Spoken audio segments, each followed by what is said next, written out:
Well, hello there guys, this is Chris at MyFactoryModels. This is the latest Victor video. This is video 3 of the Revell Victor B1 conversion. Well, at least that's the intention anyway. If any of you out there are familiar with the expression of baptism of fire, if you've never heard it before, well you have now, because that's what I went through with the re-scribing on this monster. It's the first time I have actually re-scribed any model, so perhaps I'm forgiven. Eventually it's come out not too bad, although there are a lot of slips, you know, little gouges. A lot of the lines are too thick and not straight, although actually most of them are pretty straight. They do follow the original panel lines. You can see the difference actually.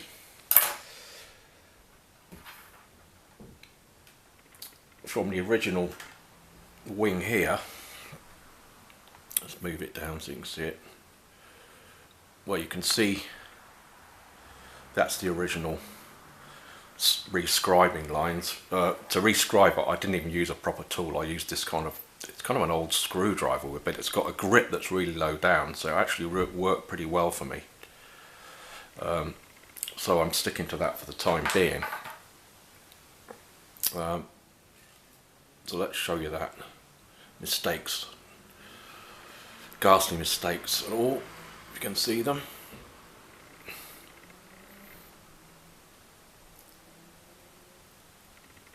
Just to show you that there's hope for you all out there.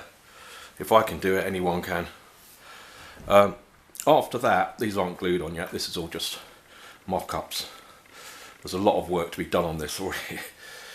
It took me a hell of a lot of work to get this re-scribing done. The rest of it I've filled. So I've re-scribed it and then filled it with a fine filler. As you can see there. Well, it comes out looking a lot better then. Can we see that? You can see it on that side.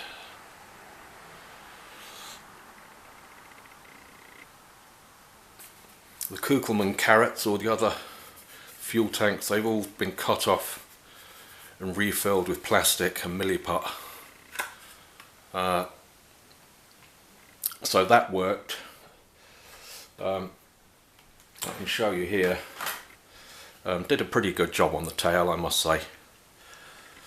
On the tail piece, again, that section was cut off because on the B1, you know, there is no extended tail on there, so that's all been cut off. I've used milliput on there as well. That's got to be sanded down some more, and I filled in the gaps here. There were loads of fit issues on this kit. There really were. Every major part did not fit correctly. And also the plastic on this is very hard. It's a very hard plastic, so that didn't help a novice re-scriber, to put it mildly. The tail cone parts also didn't fit, so I've had to fill those. Both sides. There's more elbow work to be done on those. These have got to be brought up to scratch.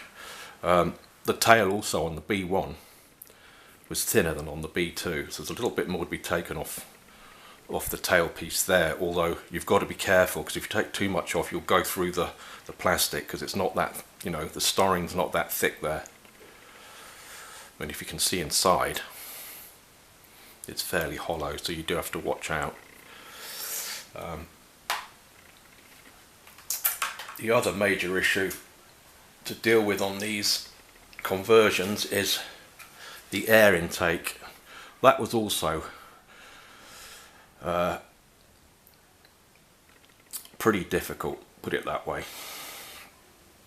That was pretty frustrating because the air vents inside, which are meant to direct the air into the engine of the intake, they did not fit at all.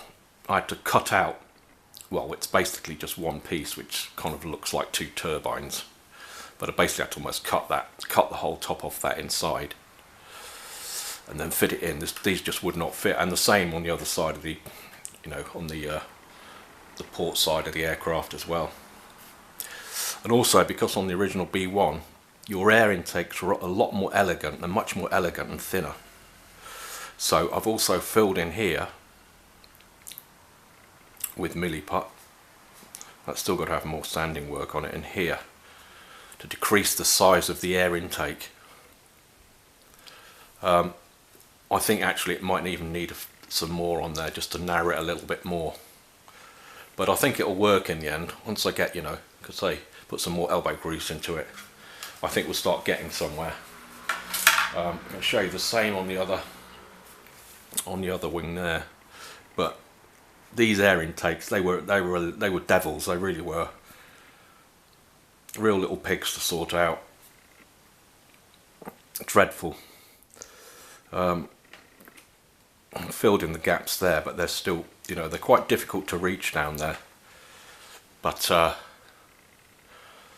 you live and learn. Also, talking about the wings, the wing root, port side it fits in quite well. On the starboard, or maybe it's the port side, one of the side anyway, one side of the wings has got a huge gap. Yeah, it was the starboard side. I mean, I've just put blue tack in there to hold it together, just to show you in the video, just so basically you can see what the aircraft kind of looks like. But along here, that's going to have to be filled. Along there, you can see it. All under there is going to have to be filled. That really did not fit at all. Parts out the box on this. It's pretty bad. Pretty bad. It's an old kit, but for the money I'm not complaining. But in a way that makes it more a challenge. It makes it more, it gets your enthusiasm going, because you want to get a decent result out of the kit in the end. So I'm certainly enjoying doing it, that's for sure. Definitely enjoying doing it. But there's a heck of a lot of work to do on this, guys. Heck of a lot of work. Here also, that's got to be filled. That was like the drogue chute, or where your refueling probe comes out. Here, I've taken that right down, because again on the B1 the fuselage there is pretty flush, but I'm gonna take it down some more. I think that's way too. You can see there. I'm going to take it down some more. So when the final model's finished, you won't really notice it that much. You're not really going to see it. But I was going to have a little. I was going to put my computer on there and quickly show you a picture of a B1. I think it's the one at Cosford. I've not been there personally, but I think there's a B1 at Cosford, and there's a couple of photographs that someone's put online which shows how much narrower, how elegant the earlier B1 air intakes are compared with the later B2 and the K2 versions. But it's starting to work on there. But so we've got that to that stage. I've started painting up the pretty threadbare crew quarters, the cockpit area. There's no detail in there whatsoever. I might actually, on this section here, that's the air electronics operator's seat, I believe, or the weapons officers. There'd be 3 aircrew there facing away from the pilot and the navigator. So along there was a kind of workbench with all their electronic equipment on. As you can see on the model, there's absolutely nothing at all. So I think the only bit of scratch building I'm going to do on this, because you won't actually see anything anyway, it's not, the cockpit, the visibility through it into the detail is almost negligent, apparently. That's what I've seen from other builds anyway. But along there I might put a flight deck, just scratch build a flight deck on there, just to add a little bit more detail, and then use the out of the box decals for the that bulkhead there, which will just be the decals for like the electronic equipment, and the same on the front of the in front of the pilot there, the pilot's instruments, as you can see there again. There's really just nothing there. So I've just basically painted the seats up, added a bit of detail with a brush. Nothing really that interesting, but it just adds a little bit of visual for when the whole thing's assembled and then photographed and then hidden away forever. So we've got, I'll put the aircrew in. I think a lot of people leave them out for the very reason I've mentioned, that you're not going to see anything when the final kit is completed, but when the build's completed. But you've got 5 aircrew. I'll give them just a few quick washes, the odd detail touch, and then stick them in the seats. Bingo, that's my cruise quarters completed. And with that, ladies and gentlemen, guys, I will conclude this video. So I've basically broken the back of this project by finishing the re-scribing, which like I say, it was a bit of a trial for me. It was pretty frustrating, but I just persevered with it, did one line at a time. I've also got no templates, so I've got nothing to draw around, so to speak. So a lot of the tiny detailed areas, your little circles or your little rectangles on there, I just basically had to do almost freehand. So that was tear your hair out time. A bit of cursing, the odd swear word.